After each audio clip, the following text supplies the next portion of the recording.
Hello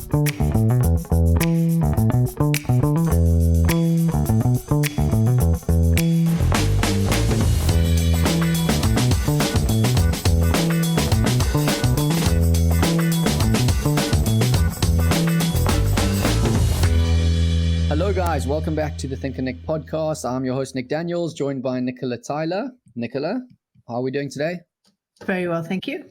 Fantastic. I feel like I've rehearsed that, just gone over that particular in beginning. I think I don't need to do it anymore because we've already got the intro. So today we're joined by another guest, and this is a podcast we've been trying to get in the pipeline for a while. As me and Nicola, our knowledge in the blockchain industry is very limited. So our guest today started his career at a startup that gave poorly connected South African communities access to Wi-Fi, but he couldn't shake the urge to travel and ended up teaching in Hong Kong. While in Hong Kong, he taught himself video editing and photography, and this taught him the more valuable lesson that you can learn absolutely anything on the internet. That gave him the confidence to dive headfirst into crypto and Web3, and as a result of that, NFTs. This interest turned into an obsession, and he spent every spare moment learning, trading, and networking. He's now a partnership manager based in London, and in his spare time, he consults projects. He is currently working on the development of an NFT agency and educational podcast on the side. So Byron, welcome to the show. Absolute pleasure to have you. Thank you, guys. It's great to be here. Fantastic. It's very funny that we were kind of in the same part of the world, but we never connected. And your story in some ways is similar to mine. You've kind of realized that you can learn anything on the internet, and also coming from the Asian community. So I'm sure we've got a lot to talk about today. So to dive straight in, let's kind of look at just from the beginning. So as someone who would be like a cryptocurrency complete beginner, basically cryptocurrency for dummies, what is cryptocurrency and what is the blockchain? Okay, so cryptocurrency is just a digital currency that is, its records are maintained in like a decentralized manner, and it allows peer-to-peer transactions. So I know a lot of the terminology and stuff tends to like go over people's heads, and it's a bit confusing. And so like, please just like stop me if I haven't explained something well enough or something isn't clear, because like the whole point is to like try and make it as clear as possible. That's like my objective. So digital currency, that's pretty self-explanatory, where it's purely digital. There's nothing physical, and you transact over the internet. And the records are maintained in a decentralized manner is basically referring to the blockchain. Okay. And I'll explain the blockchain now in a second, but and it allows peer-to-peer transactions, meaning there's no middleman. Okay. So I can send you money, and there's no bank in the middle saying like, are you sure you want to send that? Or like you send a huge amount and you have to phone someone and say, yes, that was me. And so there's none of that, purely peer-to-peer. And then into the blockchain is just like it's an immutable distributed ledger. And what that means, immutable means it can't be changed at all. So once a transaction is recorded, it's there forever.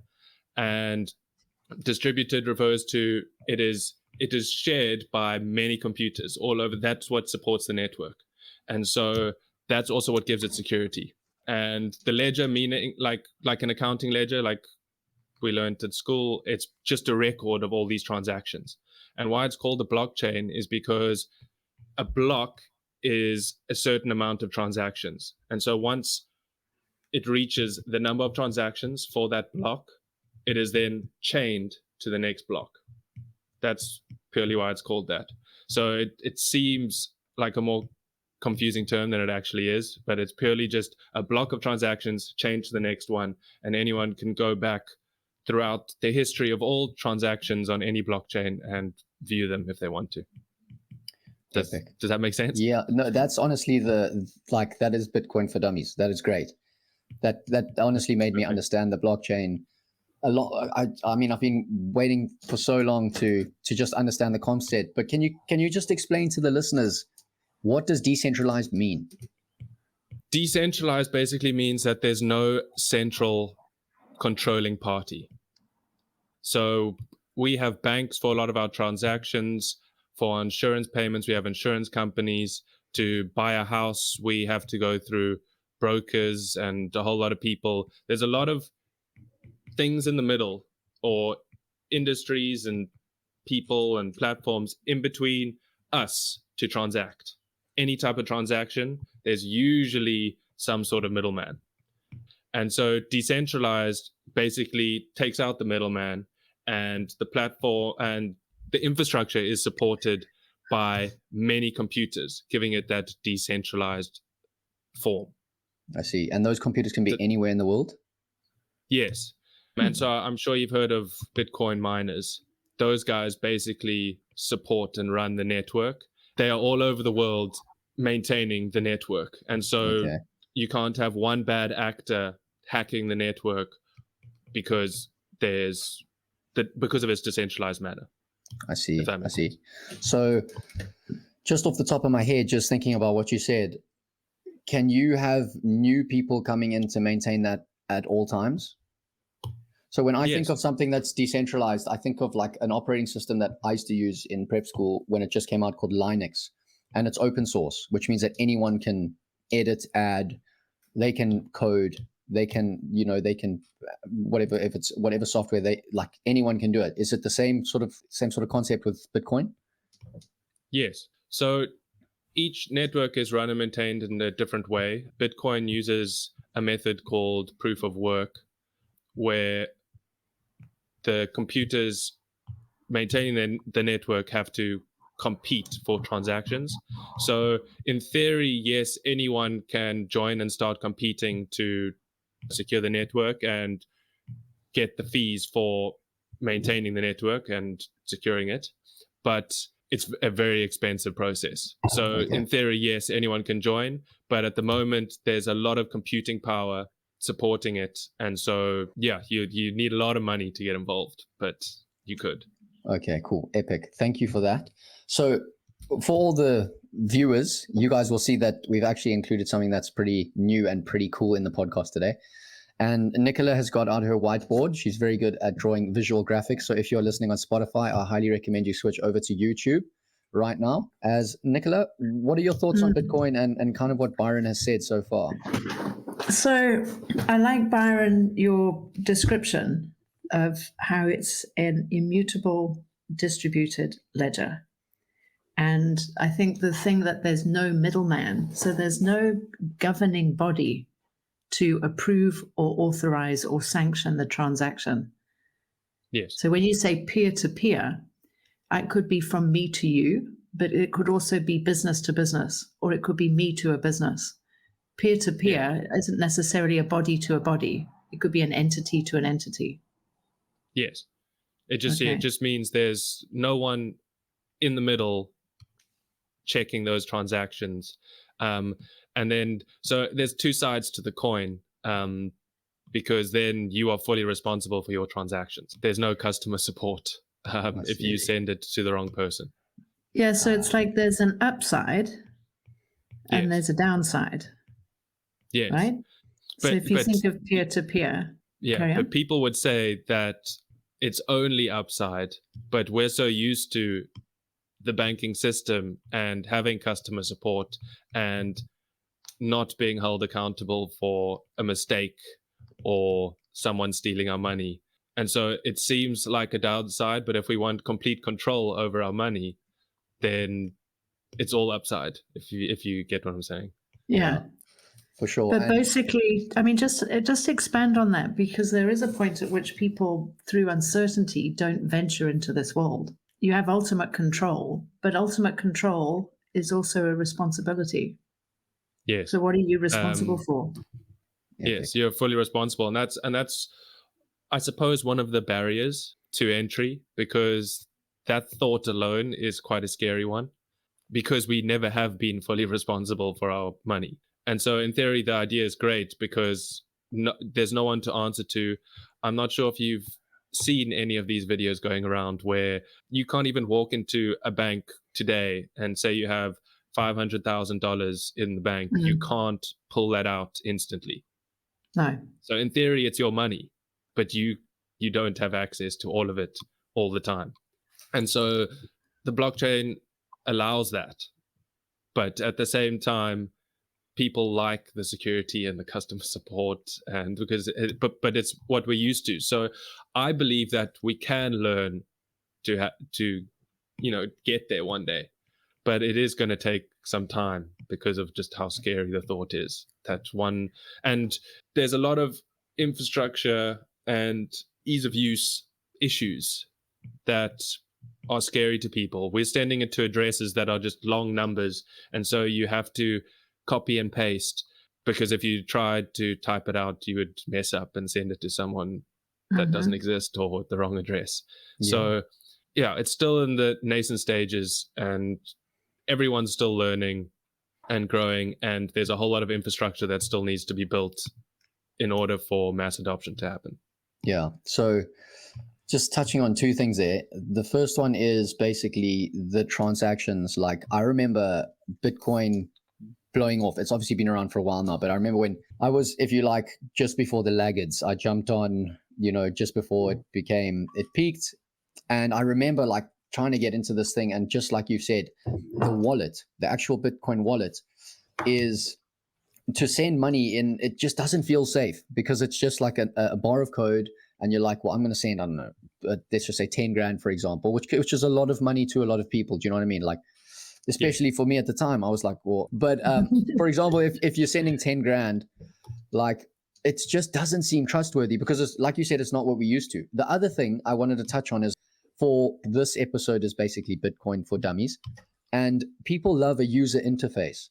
So if I go onto my Binance account, for example, for those of you guys who don't know what Binance is, it's basically like a crypto wallet. So it's like an online wallet, as if you would have like an online banking app. However, it's not really. Sorry, I'd say it's more of it's a centralized exchange. Okay, so it's a crypto exchange. Okay. Yes, but it's a centralized one, because we have the company Binance who actually controls all your funds. So there's a term called not your keys, not your money. And so you don't really own the keys to all your funds on the Binance account. And so it's seen as more of a centralized way to access your so money. that would be like the crypto bank, in a sense. Yes. Okay, cool. So, and then if you completely just didn't want to have that centralized system in play, because that's essentially the middleman, I remember buying like a ledger.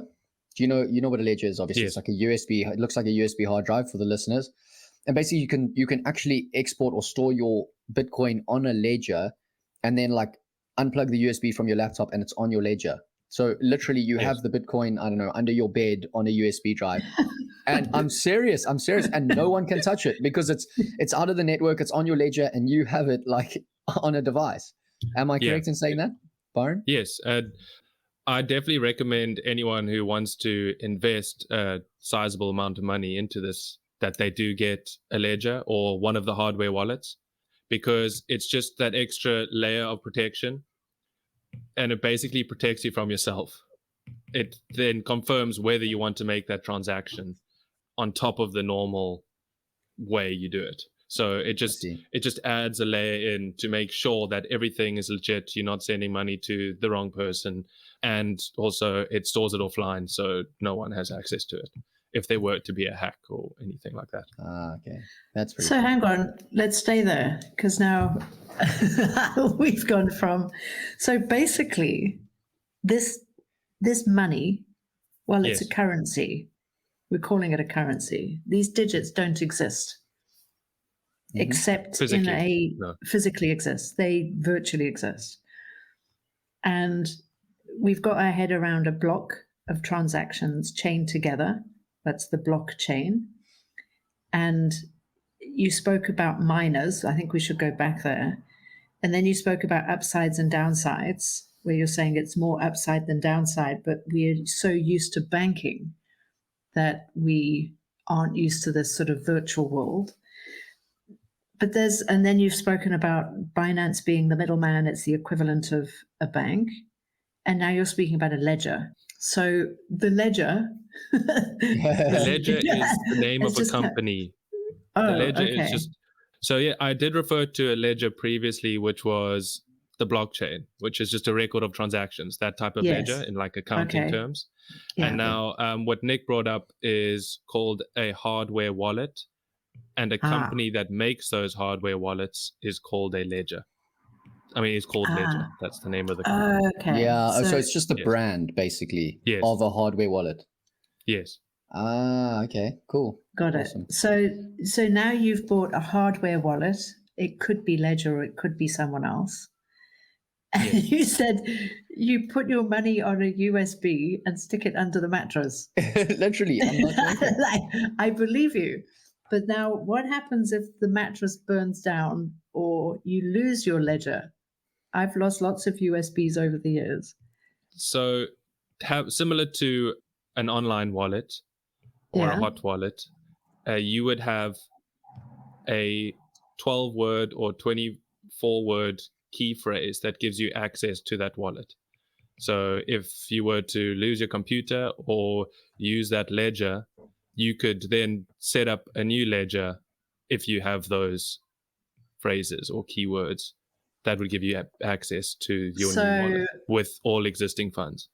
So my great-grandmother's name was Sally and she was born in Jamaica or something like that. But it's got to be 24 words that I remember. Oh, no. You don't make it up. It's completely random and they're given to you. Yeah, and you have to write it down.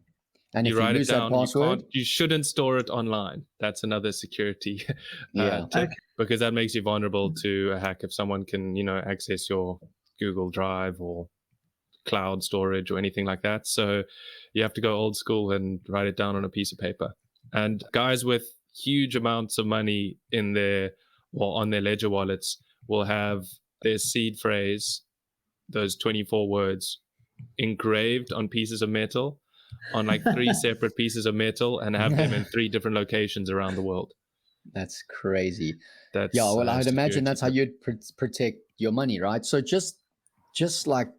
so basically what you're trying to say is that is offline. You take your crypto, your essential digital currency, which is your crypto, offline, and you're saying that even if the house burnt down and your ledger was under the mattress, obviously that's the ledger's toast. Cheers.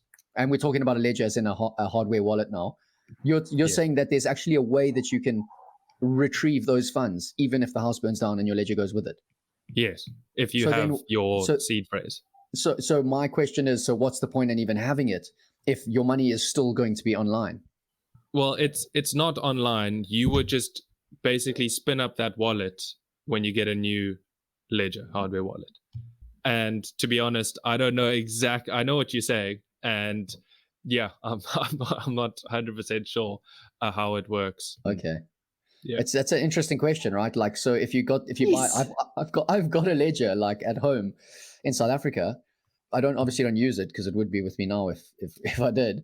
But I'm just thinking, like, I bought it to take my crypto offline so that no one in the blockchain could see my crypto and it would be under my mattress. But like, it's interesting that if there's a way to still retrieve all that money, if it's on there, or digital fiat currency, or digital currency, whatever you want to call it, then it almost seems like the ledger is completely pointless. Like, well, I think it's still digital, but when you plug it in, it connects to the network, and when it's not plugged in, it is not communicating with any networks. So it's basically offline, but it's still a digital product. Okay, I see. Yeah, interesting. What sits on the ledger?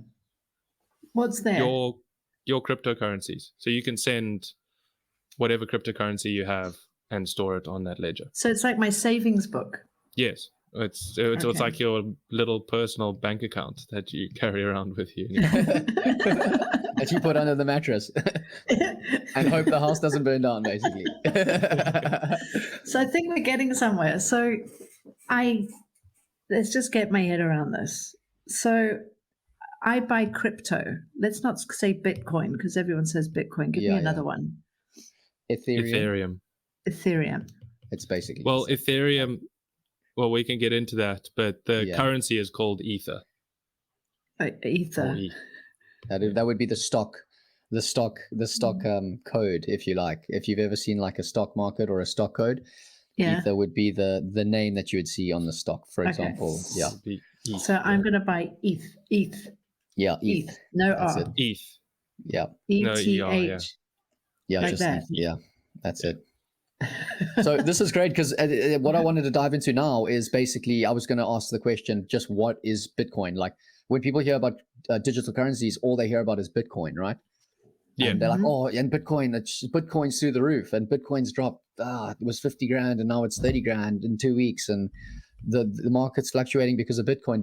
But since the evolution or the start of Bitcoin, there is so many different coins now that it's actually too hard to follow. And that's honestly why a lot of people don't even want to get involved in it, because there's just so much going on and it's constantly evolving, right? Yeah. So let's go back to where we started, which is basically Bitcoin for Dummies. And Byron, can you explain to us what is the craze behind Bitcoin essentially, and what is Bitcoin? So Bitcoin is the first cryptocurrency. Yeah. And so it had first mover advantage, but it was basically created to be sound money. So when you look at it now and compare like all cryptocurrencies, you could say Bitcoin is like the gold of cryptocurrency. And there's a finite amount, and it's going to reach that amount in the year 2140. So all Bitcoin, 21 million of them will be mined by 2140. So there's a finite supply. So that also affects sort of the demand supply graph, because more users adopt the technology, but the supply continues to decrease over time. Well, not decrease, but increase at a slower rate. And so sorry, can you just explain that? Can you just explain that to the listeners? So how it doesn't decrease, but it increases at a slower rate. So it increases at a slower rate. So every 4 years, we have a thing called the Bitcoin halving. And what that means is the amount of Bitcoin that a miner is rewarded for, securing the network and approving transactions so that amount is halved every 4 years. So their reward halves every 4 years. They do their job basically. Okay. And that inevitably drives value and price, because now more people are coming to the network. They're now earning less, but they feel like they should be paid more, well, like equivalent for less actual Bitcoin. And so that's why the dollar value of it keeps on going up. Nicola, do you want to touch on that? I'll bring up your notes on the presentation. I feel like my brain is scrambled. Do you want to just take a break from writing and maybe just... No, I'm trying to get my head. So I get the gold standard, but there's nothing underpins the value of this currency, as in there's not a reserve to back it up. So if you think about the history of money was that we created coins as a way of exchanging things.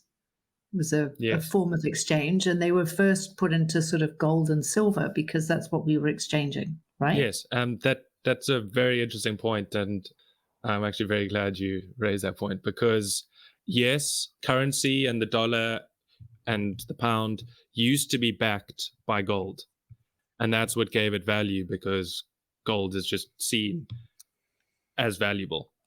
Mm-hmm. But now, I think it was in 1974, the US stopped using the gold standard and became fiat currency. And so what gives the US dollar value is purely people using it and accepting it as a means of exchange, which makes it the same as Bitcoin. There's just not as many people using it and accepting it yet.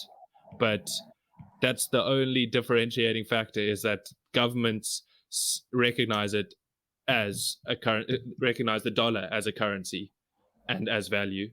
And if that were to happen to Bitcoin, then it would have value. So yeah, I find it very interesting, because a lot of people don't think about like where the value of the dollar comes from. And yes, it used to be gold, and that made sense to everyone.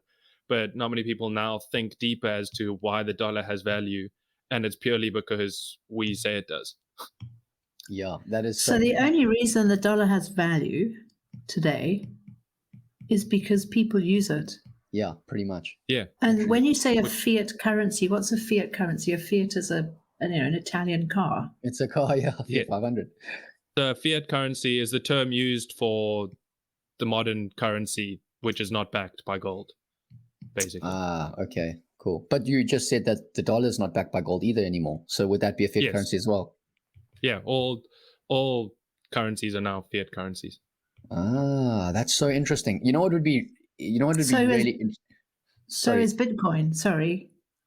No. Bitcoin is not, because it's a cryptocurrency. So that's the differentiation between them.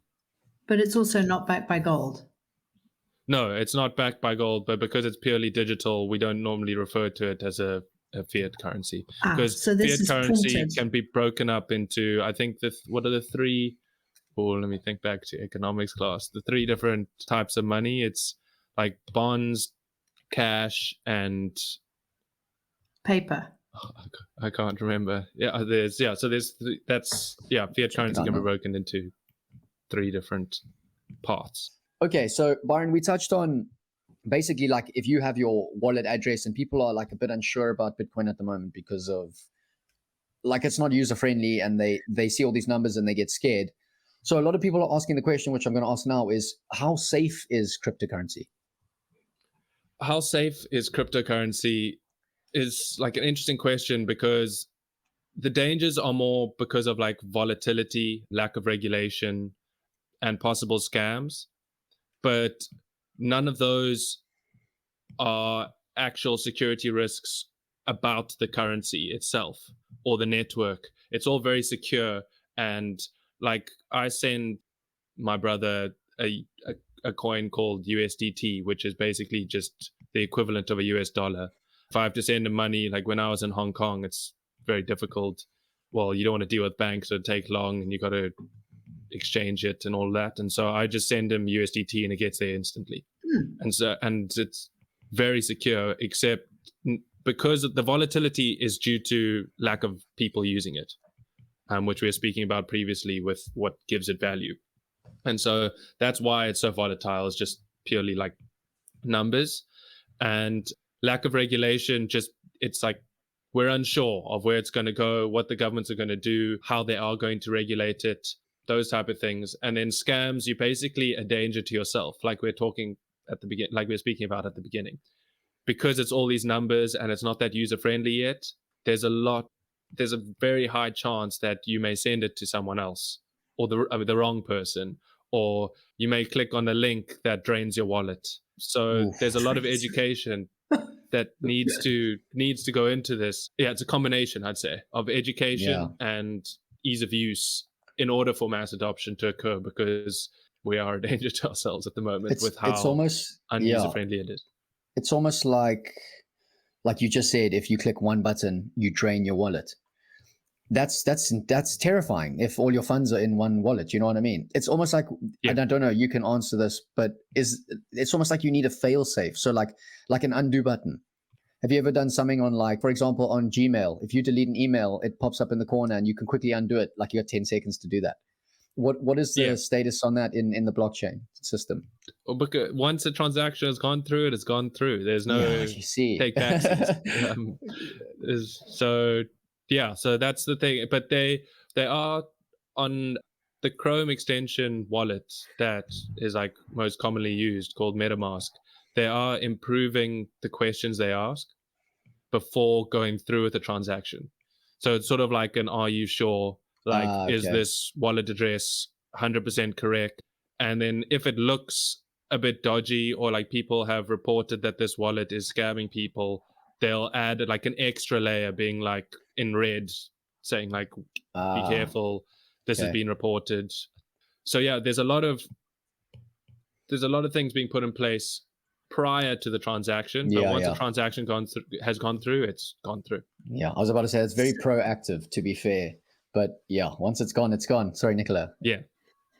I'm thinking it is a bit terrifying just listening to this, because it's almost like you have to do a transaction before you really understand what it is. You need to sit with someone who says, okay, now we're doing this. We do this, we do this, we do this, we do this.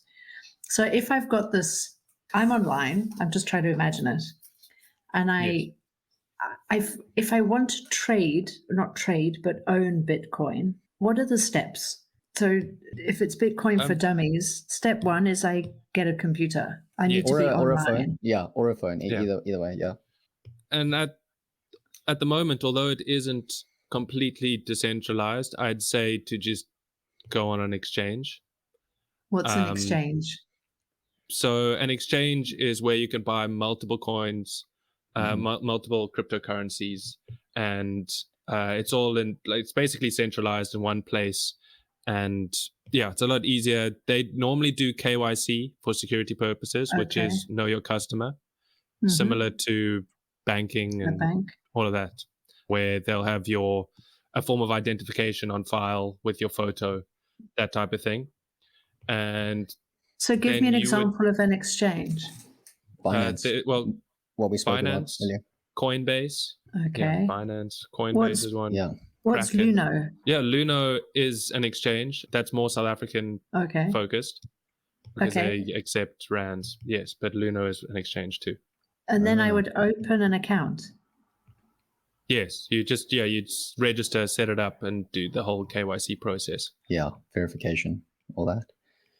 Okay, and then so now now do I put money in? Where does that money come from? Is it my cash? Your bank account? Oh, okay. Yes. So it comes from a bank. Mm-hmm. Yes, you'd send it to the exchange. Yeah, you'd send money to the exchange. So what Byron touched on earlier, USTD is basically the crypto equivalent of the dollar. So you would send USTD to your exchange, and then inside Binance, Luno, Coinbase, you can then exchange that to any sort of coin that you would like. Okay, but what I'm saying is the money right now comes from fiat money. Yes. So when I buy Bitcoin, I'm taking money out of fiat currency and putting it into digital currency. Yes. So I take it out of my bank and put it into this world. So I transfer money into my exchange account. And then what do? I buy Bitcoin as if I was buying gold or flour, or it's a commodity. 100%. Yes, as a commodity. Okay. So on the exchange, you have $500 US, then you'd just exchange it for the equivalent in Bitcoin. Okay. And that would give me like 0.001 ounces. Yes. Literally, yeah. Yeah. Okay. And that's one thing that people do get a bit confused about, is because they hear the price of one Bitcoin is, I think it's at like $18,000 at the moment. People think that that's a ridiculous price of entry and they can't afford one Bitcoin, but that's not the case. Like, you can buy a fraction of a Bitcoin. Mm-hmm. So you can buy a $50 worth if you wanted to. Like, you can have fractional ownership of a property in London. Exactly. Yes. Okay. All right. So let's go down this journey, because it is Bitcoin for Dummies. So now I've bought $500 worth of Bitcoin and I have fractional ownership. So it's like having a half an ounce of gold, or not even. Yes. Or like 1 cent or. Yeah. So now I own the Bitcoin. The value of the Bitcoin is only important if I want to trade it, or because now I don't have $500, let's say I've got 500 cents or 500 bits, right? So now let's just say I own bits. They're in my wallet, and my wallet is virtual. What do I do with them? So this is, well, we haven't got into Ethereum, but Bitcoin at the moment is seen as gold more than a proper means of exchange, because the network is a lot slower, and so transaction per second, there aren't that many transactions per second, and so it moves a lot slower, and so people don't tend to buy that many things with it.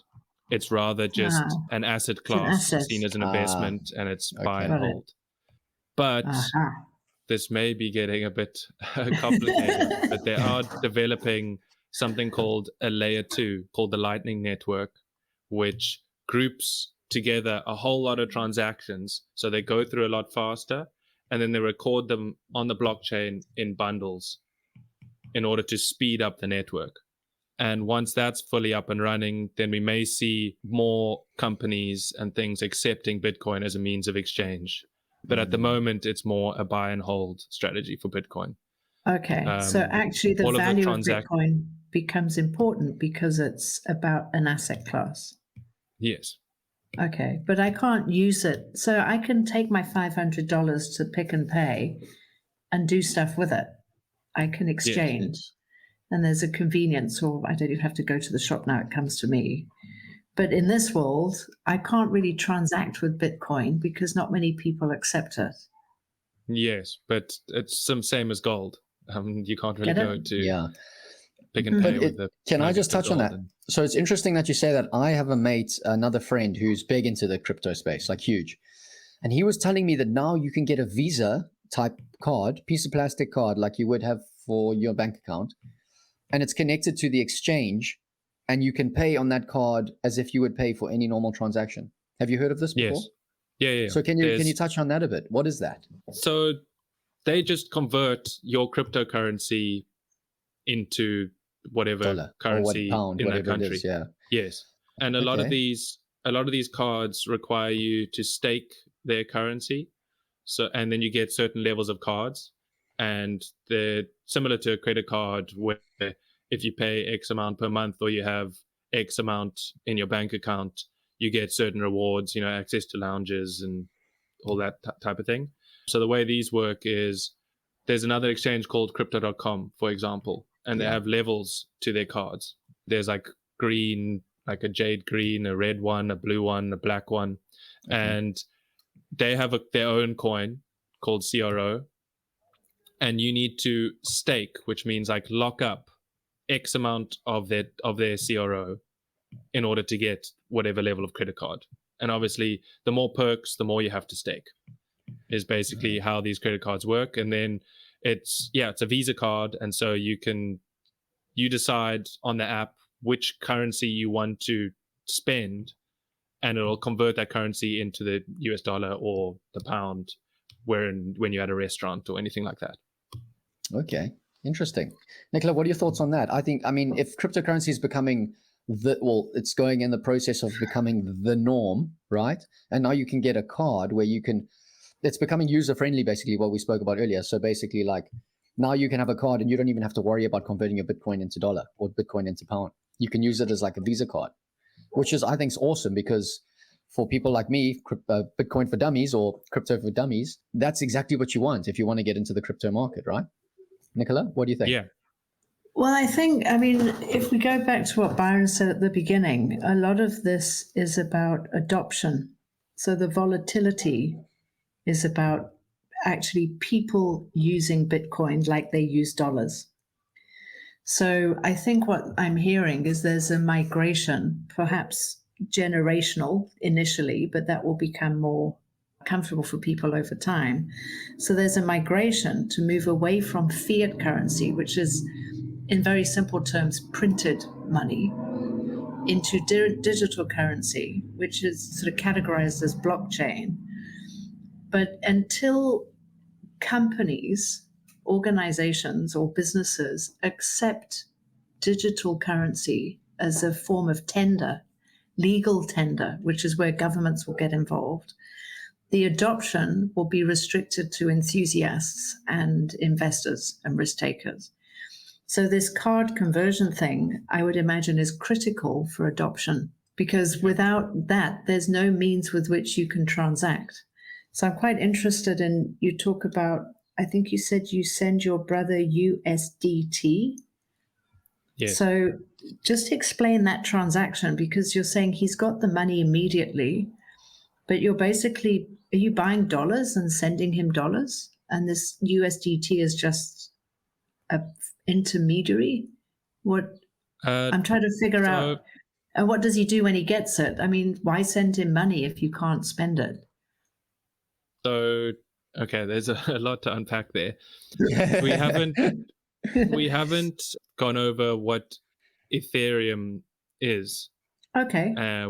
And that's a separate blockchain, but it's more than just a blockchain. It's technology for apps to build upon. Is it Ethereum with an I or an E?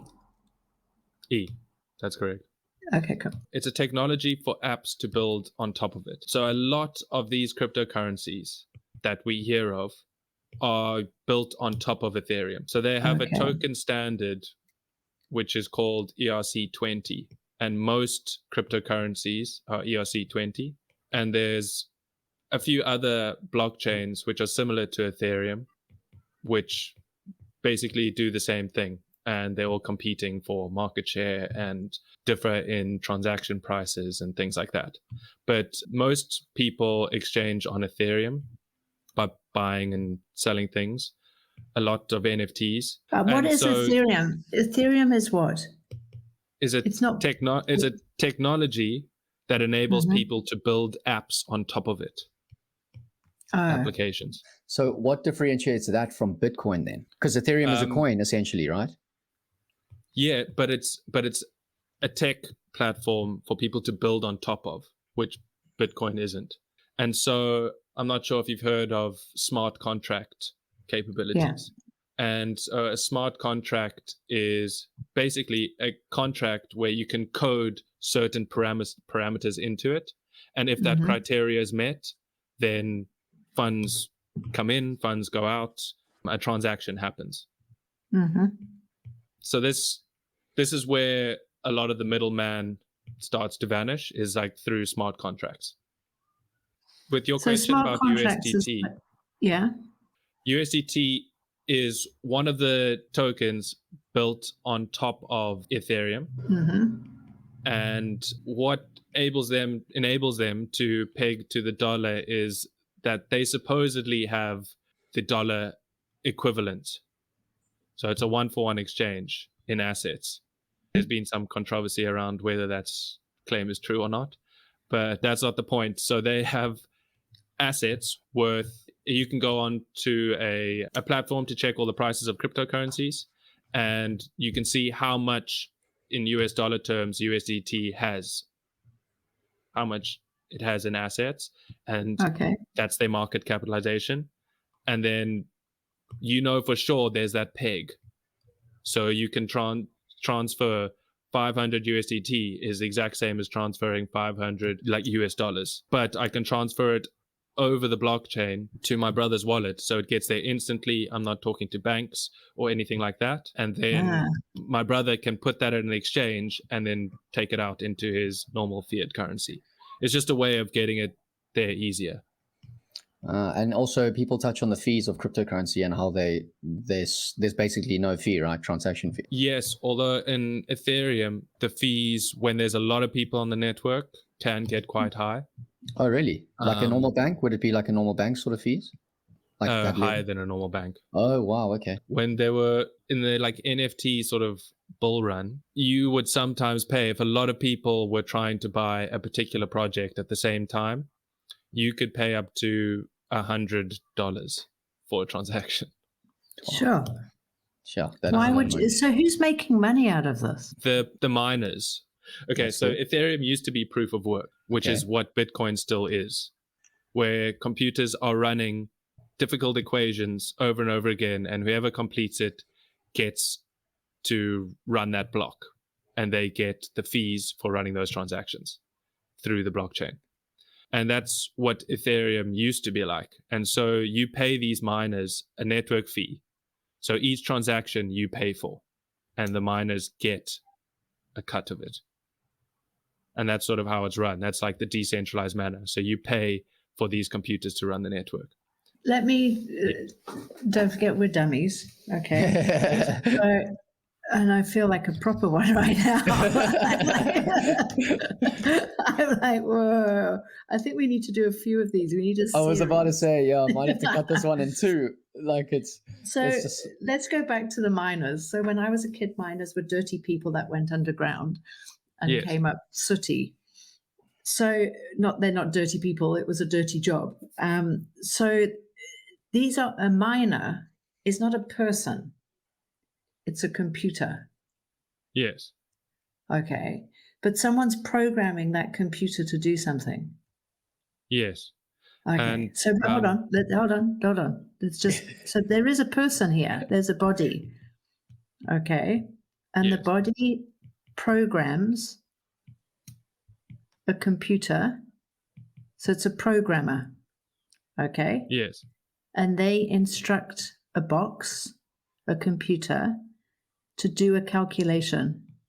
Yes. Okay. And that calculation, I mean, how do you know what you're calculating? So it's a particular equation that I can't remember off the top of my head. Okay, that's but fine. It doesn't. The equation doesn't mean anything. The equation is just part of the competition. It's a competition. Yes, there's miners. There's miners competing to run the network. So each block gets rewarded to a miner. Okay, so let's hang on a minute. This is now getting to the nuts and bolts of this. Yeah, this is awesome. So a miner, Yes. what we call a miner, is actually a process. And there's a specific equation. Who wrote the equation? The guy who invented Bitcoin, who no one really knows who he is. He's known as Satoshi Nakamoto. Yeah, the Japanese guy, right? Shitoki Nakamoto. It's a Japanese name, but no. Oh, really? Oh, right. Right. So yeah. So it's a Japanese Name. person. It's a Japanese name. Yeah, a name, literally. We don't know if it's a person. Japanese name. Unknown, and could be a person. A robot. Could be a robot, literally. Satoshi Nakamoto. What? How do I spell it? Satoshi. Satoshi. Yes, Nakamoto. Nakamoto. Which probably means, I know my name in Japan means running freely through the meadows. I wonder what his name means. Satoshi Nakamoto. So, yeah, that person invented Bitcoin. Satoshi Nakamoto. Yeah. Okay. So he invented, or it. Yeah. No one knows who they are. No one. A few people have come forward and claimed, but yeah, no one. So no one it invented Bitcoin, but in doing so, it invented it created an equation, right? Yes, and what I now need is that equation has to be calculated by a computer, right? Yeah, well, hundreds of computers, thousands. So you need thousands of computers to figure out this equation. They're all running to solve it, but there's so many because you need the computing power to compete with other computers. So as the halving occurs and more miners enter, it basically just drives up how much computing power you need in order to solve the next block. So how do you know? So, okay, I mean, this is becoming quite entertaining. So there's a bunch of computers that have been programmed by people to figure out basically the solution to an equation. Yes, over and over and over again. Okay, thousands of times. Yes. Okay, so and when you get to do it first, I am the winner, right? Yes. When I get there first, what do I get? A Bitcoin. You get the transaction fees for a particular block, and then the block is chained to the previous one, and it starts then that block of transactions is recorded. Goes back to what we're and you get rewarded in transaction fees for upholding, in transaction fees and a bit of Bitcoin. Nicola, I'm going to hand over back to you if you want to explain what you've been writing down. Throw some questions, more questions at Byron. Yeah, Byron, we are grilling you, man. No problem. But I'm trying to figure it out. I guess I feel like I'm on a personal training course. I know, it's great. It's fantastic. So we started off with proof of work, and basically we spoke about miners, and miners are companies or individuals that make money. Yes. And the way So they make money is by getting computers to solve an equation rapidly and repeatedly, sometimes thousands of computers. And when they get to solve the equation, they get attached in some way to a chain, a block. They get they don't get attached. They get rewarded for attaching that block of transactions to the blockchain. Okay, so it's a reward. Yes. Okay, so that equation, every time they solve it, is that a transaction? No, every time they solve it, they are just rewarded for securing the network. So those transactions are grouped in a block, and then once the transaction is solved, or that they are rewarded, and the blockchain is added. So the computing power is what actually like runs the network. Okay. All these computers are upholding the network, and they're just competing for the rewards. Okay, so but what I'm trying to get at is there's commerce in everything, just about. So there's money exchanging somewhere. So this money, you know, you can call it profit or revenue or whatever, this money is being made by let's just say a mining company. And a mining company is where they get people, there are human beings currently involved, who write programs on computers to solve a specific equation. That equation was written by a thing, a person, an it, called Satoshi Nakamoto, who invented the concept of Bitcoin, although he's not publicly visible.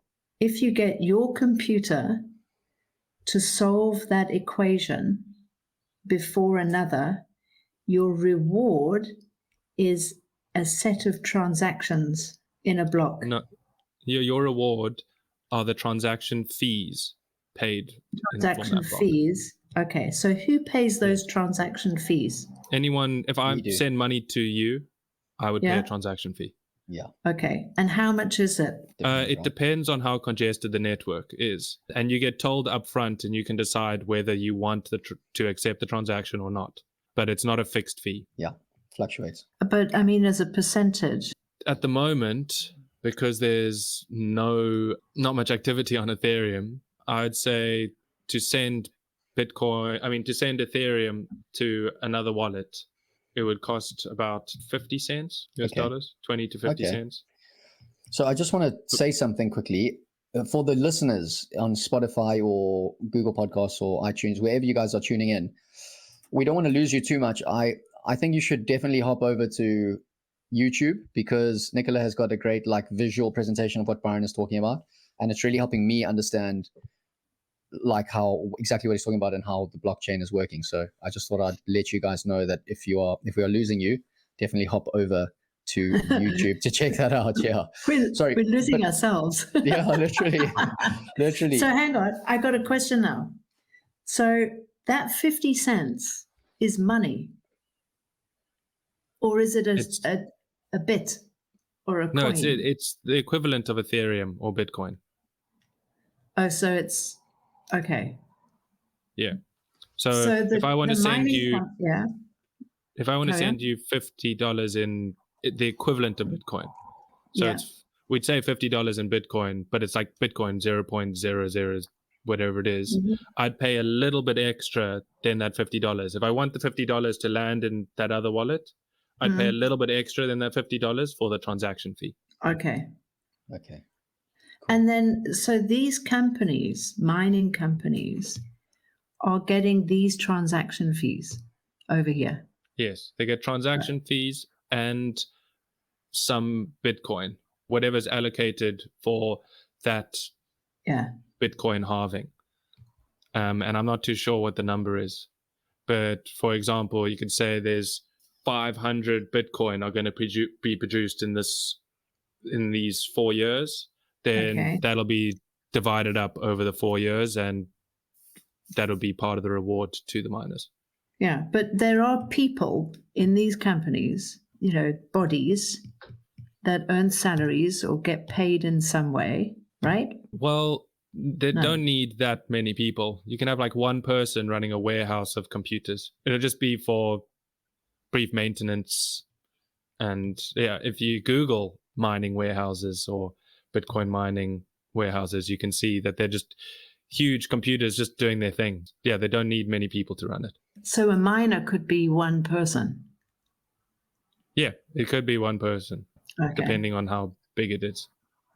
I actually had, when I was living in Vietnam, I actually had friends, this was about 3 years ago, when I bought my hard wallet and I was kind of getting into it. I had mates who bought these mining machines from China, and they literally bought them and put them in their houses, and it cost them heaps of electricity to run these things 24/7. Yeah. But they, for example, they are just normal people like us who invested in these miners and just took them to their home, and anyone can do it from anywhere in the world. However, the caveat or the problem with that is like he was having heaps of like maintenance issues. So like the miners were obviously cheap from China, and that's just another thing that came with it. But basically the point I'm trying to say is anyone could potentially mine Bitcoin. Am I correct in saying that, Byron? Yes, but in terms of like how much money you can make from the mining, you need to invest quite a lot in order to be competitive and it to be worth your while. I'm not at the moment, I don't think running like one miner would be worth your while in terms of like how much you get back from it. But I have heard that these things consume electricity. And I've often thought the biggest joke in the world for me at the moment is someone who says, hello, I'm a vegan. And then I say, what do you do for a living? And they say, I mine Bitcoin. Because if you think of if you think of sustainable development, I'm not sure if it's not more toxic to the planet to have Bitcoin versus printed money as a form of exchange. You know, what printed money, I guess, if it's plastic, is chemicals. If it's paper, it's trees. But it's not as if Bitcoin has got zero footprint. It's got a massive carbon footprint. No, yeah, that's correct. It does have a massive carbon footprint, but a lot of the miners are very conscious of this, and most of them use renewable energy sources, or they tap into remote locations where energy would be wasted, and they utilize energy like that. And yeah, not many people speak to that. And at the same time, we also don't speak about how much electricity all our social media uses. Oh my gosh. Yeah, this is They're cool. also running huge cloud storage facilities. So now I'll put my phone down. I never thought of that. No, it's all relative. And the goal of this is to give us our like independence and decentralize how we use and make money. And so, and because of all the flack miners get from using electricity, they are very conscious of it. And if you looked into it a bit more, you'd find that they are trying not to just use normal grid energy to mine. Okay. Cool. But then you need to do some homework on your miner. Well, no one you don't does, know who right? your miner Yeah, you don't know who your miner is. Okay. That's the thing about the decentralized system. You just, that's it, literally. So there's a huge amount of anonymity, but the goal is actually freedom. Yeah. Yes. Freedom is the goal, and it's freedom from regulation, because central banks, reserve banks, and every other bank in the world has actually got us over a barrel because they control all of our transactions. We need permission to make and save money. Whereas in this world, you don't need anyone's permission or authorization. Yes, but we do need some regulation in order to get that sort of stamp of approval. Okay. That'll be like government regulation and transactions to be taxed and things like that. And I feel like that's inevitable and necessary. And so the sooner that happens, the better. But yes, it's basically just removing the middleman from. So in essence, so if I play this back to you from sort of the value chain from the source, a person, we think, in Japan, we are told, developed an equation. And this equation was given to people who like to write computer programs. And that equation, when it is calculated, produces a result. That result enables you to own or process a group of transactions in a distributed ledger. That group of transactions gives you a reward, and the reward is the value of the transaction fees plus a small piece of what we call Bitcoin. If you put all those transactions together, they come and they are called a block. That block is chained to another block of transactions. And when you put all those blocks and chains together, you have something called blockchain. And Satoshi Nakamoto developed the first blockchain virtual currency, which is what we call Bitcoin. Is that right? Yes. Yeah, but what so you've percentage did I explained get? you've explained the miners. You've explained like sort of how the miners get their money, and you can see how complicated this all is, like on the back end. But like the normal person who just wants to buy and sell things doesn't really need to know all of this, and that's where it gets quite complicated and like frustrates me a bit about cryptocurrency and the blockchain is all these new words and terminology are not that simple. And so it makes people hesitant and confused about getting involved. But the word crypto at the front of cryptocurrency is for cryptography. And cryptography is basically securing something with code. And all credit card transactions use cryptography. Yeah. But we're not told that because we don't need to know that. But because this is in the name, people start asking questions, and then it's very confusing, and then it just starts spiraling out of control. And that's the same for a lot of the terminology in the space. And so I think part of getting the message across and onboarding people is to simplify everything, because it is just a bit too confusing at the moment. Yeah. And I think if you unpacked gold, because we've referenced gold a few times, but if you unpack gold and you said, how is gold made? It's a very complicated process. But gold itself is very tangible and very simple to exchange, because you can buy a ring, you can sell a ring, you can have your tooth filled or not have your tooth filled, but it's visible. But the process of making gold is very complicated. And there was a time when gold processing would have been extremely confusing to the world, but they only had to exchange gold. So the most of the world exchanged gold, and other people, quote unquote, mined it. Now in today's world, you've got massive access to information.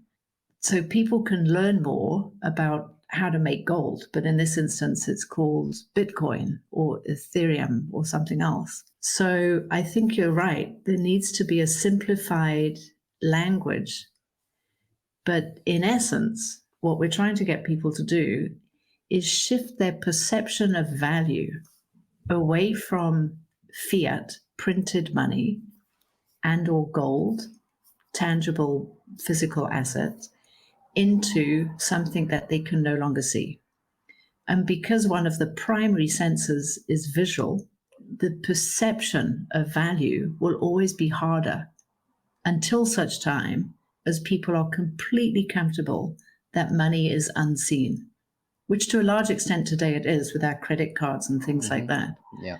So it's moving in that direction, but it's not there yet. And still in Africa, printed money is still the preferred means of exchange. Yeah, same in Vietnam. But in America, I don't know that people have thousands of dollars in their wallet. They all have credit cards or debit cards. Yeah. So I think in some exactly. economies, you'll find higher levels of adoption, but that's just the perception of value. And when businesses start to accept Bitcoin and the platform can do it, and or other virtual currencies rather than cryptocurrencies, it's a virtual currency. Because like you said, credit card transactions are crypto as well. PayPal, all of that stuff is crypto. But until the receiver recognizes that as a source of funds, and I guarantee you at this point, they'll still want to transfer that fund, that virtual money, into tangible money because they'll still put it in the bank. Like your brother, he goes and cashes it in, he cashes it for dollars, and then he goes to Target and spends his cash. You need businesses to accept it as a legitimate form of exchange. Yes, and that's starting to happen. There are a lot of like fashion brands that are now accepting Ethereum as a means of exchange, like the big high-end ones like Gucci, Balenciaga, and Starbucks now accepts it. Cool. So it's slowly starting. But yes, in order for it to have worldwide value, everyone needs to accept it and recognize that it is a means of exchange. Okay. That's very interesting. So just because we could literally talk about this, I think, all day, because there's just so much to unpack. So luckily for the listeners and the viewers, we are going to actually have 2 episodes on this with Byron, and we really appreciate your time. But there's just so much to unpack already. Like my brain feels frazzled at the moment. So I'm going to end this episode here. Nicola, just before we do, can you just sort of summarize what you've written and what we've covered today for all the listeners and the viewers out there? Sure. So if I go back to page 1, thank you, Byron, by the way. No problem. I really enjoyed it. You've been amazing. So basically, we started out in the beginning and we asked the question, what is crypto and what is blockchain? And crypto is a digital currency. And Byron just made a very good point. He said, crypto is almost misleading because it implies something mysterious. But actually, crypto means nothing more than securing a transaction with code. So if we're buying on our credit card, if you're paying with PayPal, if you're doing it on online banking, it's exactly the same. That's all crypto. It's all secured transactions with code. I guess Mark Shuttleworth, when he did, was it Thought? That was a form of code. I mean, he was right up there. He wasn't Bitcoin, but he had something going on there. So it was about securing transactions with code. So what this digital currency allows us to do is to have peer-to-peer, which could be business to business, person to person, individual to individual, peer-to-peer transactions with no middleman. So there's not a bank approving our transaction. I pay Byron directly, and Byron pays me directly with the digital currency. There are fees involved, but they're a lot less than you would probably get through a bank for the most part. That cryptocurrency, the platform that it uses for the transaction is called blockchain. And blockchain is an immutable distributed ledger, which basically means immutable means it's there forever. The transaction will always exist. I assume for as long as the platform exists. If all the computers disappeared, it would go. But for as long as there are computers around, it's immutable. It's distributed, meaning that it's run across lots of computers all around the world. And it's a ledger, which is a list of records of transactions. If you put a number of transactions together, I pay Byron, Byron pays me, Nick pays Byron, Byron pays Nick, Nick pays me, I pay Byron to pay Nick. All those transactions together can be seen by anybody on the blockchain at any time. So it's completely transparent. And a number of those transactions is called a block. That block of transactions is chained to another block and another block and another block. So the link between a block of transactions is chained together, hence the term blockchain. Crypto is the currency. Awesome. So I'm going to stop you there. Byron, is there anything you want to comment on there? How was that for an overview? Yeah, I think that was a great overview. I'm just paying attention to see if I explained anything like poorly.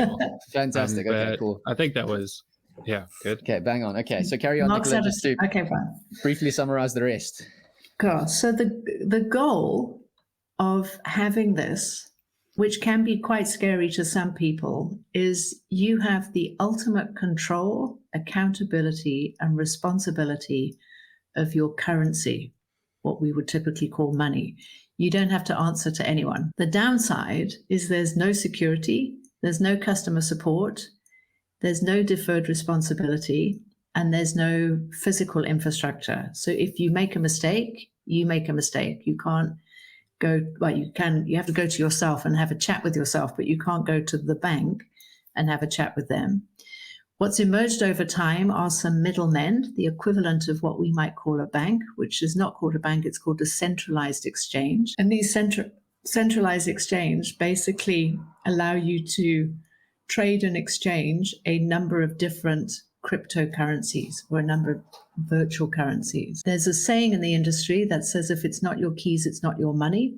So basically, if you don't own the key to your wallet, we'll explain that just now, then theoretically it's not your money. So going through exchanges is a little bit like going through a bank and not, which is also hysterical. What happens? Yeah. The only thing I'd say with the downside, no security, I would say that's not really like an accurate for downside, not accurate description, because it is very secure. It's just the insecurity, like we went into later, is more because of its volatility, which is just lack of people using it, lack of regulation, and possible scams, which is actually like your own fault. But in terms of like the network and how it works, it's a very secure thing. Okay, cool. Cool. So basically, to own Bitcoin or any other currency, you need a wallet. Now, it's not a leather wallet with your name on. This is a digital wallet, which would be held on a computer, but you can take that wallet off and put it on a USB drive, or the equivalent of a USB drive. A brand of this wallet is called a ledger. A ledger is not the ledger that we referenced to before. Yeah. And basically, you can take your wallet, your currency wallet, put it on this little USB drive and put it under your mattress. So the question was, what if your mattress blew up or went on fire, or your house burned down, or you drank too much at a bar one night and you lost your USB ledger? Basically, you can get it back again by going back online. But to do that, you have to remember a randomly generated, unique seed phrase comprising of 24 words. Literally. Which is amazing. So this is called a hot wallet. Hardware wallet. A hardware wallet. Hot wallet is the one on your online. Computer. And hardware is the one. Hardware wallet is cool.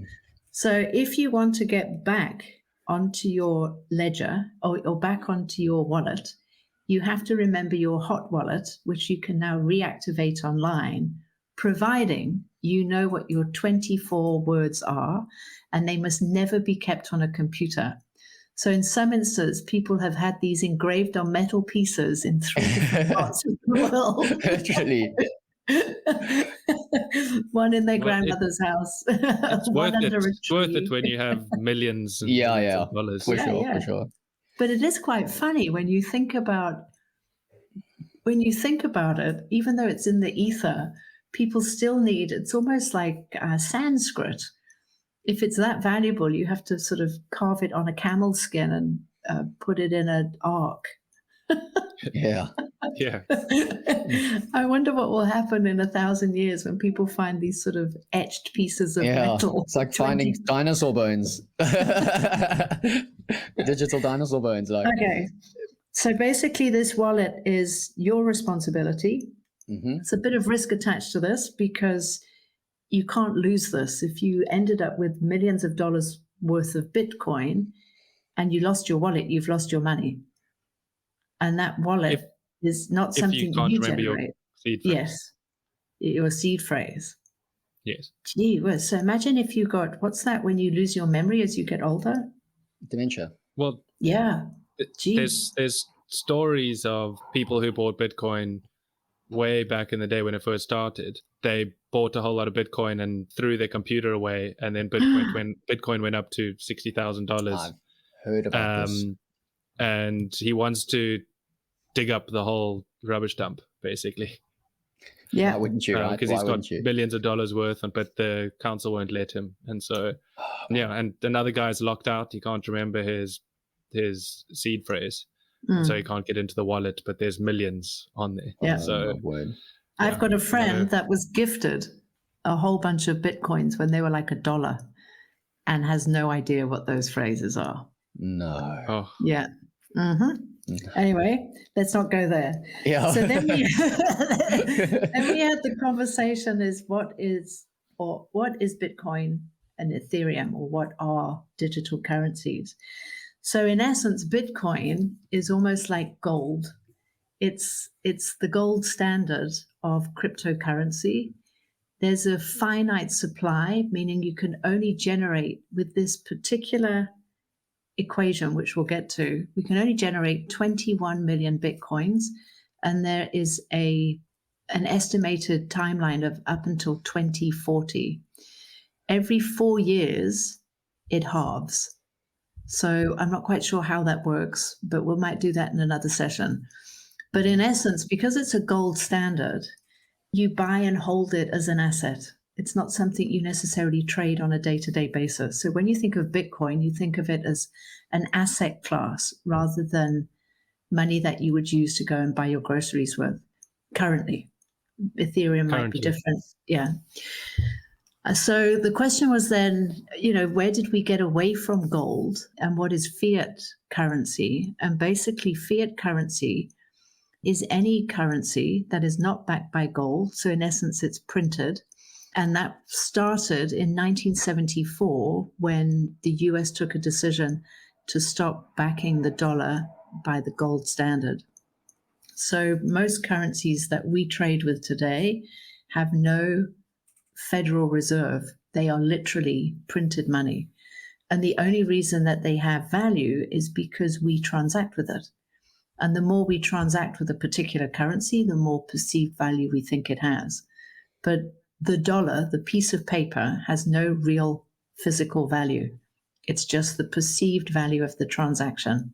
It's a way of exchange. We then ask the question, is this stuff safe? Because it scares the poop out of me, for sure. I'm like, woo! And the answer was, it's pretty safe. And then you said, no, hang on a minute. It's very safe. Meaning that it's safe on the transaction. Yeah. But there's the dangers, you said, are a lack of regulation, volatility, and scams. And you said that the lack of regulation, as we're not quite sure what governments are going to do. The volatility is because people will have uncertainty around its use, but that will reduce the more people use this currency or these currencies. And scams is basically a danger to yourself, meaning you might end up transacting or doing foolish things and not paying full attention. This is really about paying attention because you could press the wrong button. Yeah. So it's not, the security is not about the network. The network is perceived to be very safe, but you could drain your wallet. Here's where I got very scared. That's a drain, and that's all the wallet. This is your Bitcoin going down the drain. I'll just put little bits in here. And yes, that would be because of an error you make. Yeah. So the risk is the user or the owner of the wallet takes on all the risk. Whereas in a banking system, the bank takes on some of that risk. Yes. Well, like my friend had his whole account drained last week because they got his phone. Oh my God. But because of like insurance from the bank and stuff, they just made him whole again. So like you can't do that in cryptocurrency. Yeah. Gotcha. Okay. So there's no backup. Yeah. And then the last, I'm sure we had one more slide, Nicola. Can you briefly just summarize that? Yeah. So the last slide is what can you do with it, which is basically how do you do something with it, or how do you get it? That's perhaps a better question here. Where do you start? That was, I think, the question where do you start? asked. Basically, the steps. I just googled the fiat standard. It was 1971, not 74. Okay, That's all good. that's all good. Let's go back to 1971. Whoop, that's good enough. Cool. So where do you start? Well, not by crossing out your work. You start by going online, which means you need a PC or a phone. Cool. You find an exchange recommended. An exchange could be Binance, Coinbase, Luno. Luno is very South African, but I'm sure there's exchanges in Vietnam, the UK, etc. Yeah. You open an account, and to register, they have to do know your customer, KYC, ID, numbers, pictures, addresses, etc. You then take money out of your bank, your fiat bank, and you put it into your exchange account. And then you can buy Bitcoin or Ethereum or some of the other coins. So basically, you're transferring money out of fiat asset, paper money, into digital asset, virtual money. And Bitcoin, as we had already said, is the gold standard. So if you get into Bitcoin, you're buying and holding. Some people are obviously trading as a way of making money. But in essence, you buy a fraction. And if you've got the cash to an entire Bitcoin, those bits go into your wallet.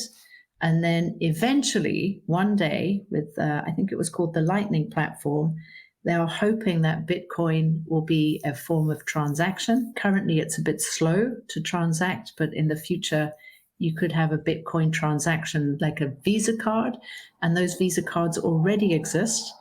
USDT is one of them, and you can basically have Bitcoin on your card. You can go into a shop like, I think it was Starbucks, and you can buy a cup of coffee with your digital currency. Yeah. The platforms that offer those services theoretically have fiat money as their asset base and provide you with an opportunity to exchange digital currencies. So they convert digital currency into dollars and vice versa. Yeah. And then the very last page was where we kicked off and spoke about Ethereum. Ethereum is not Bitcoin. It's different. It's a technology that allows people to build apps on top of it through a process of what we call smart contracts. Smart contracts are where the inputs and the outputs match, and that can equal a transaction. And basically every coin has a token standard, which is called the ERC20, and that equals a currency.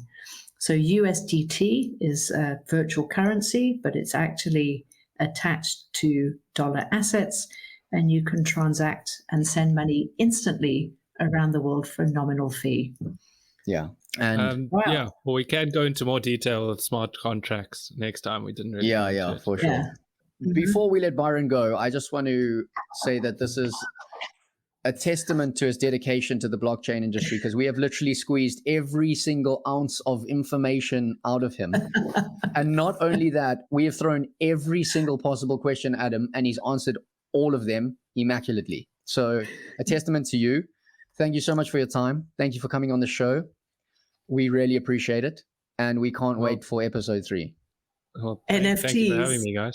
NFTs. Yeah, I really enjoyed it. Looking forward to the NFT discussion. That's my favorite. But I hope I did it justice, because, like I said, there's the cryptocurrency side of things. I feel like I have to know it, but it's not sort of what I focus on. So I hope my explanations were good, and I hope they were all correct.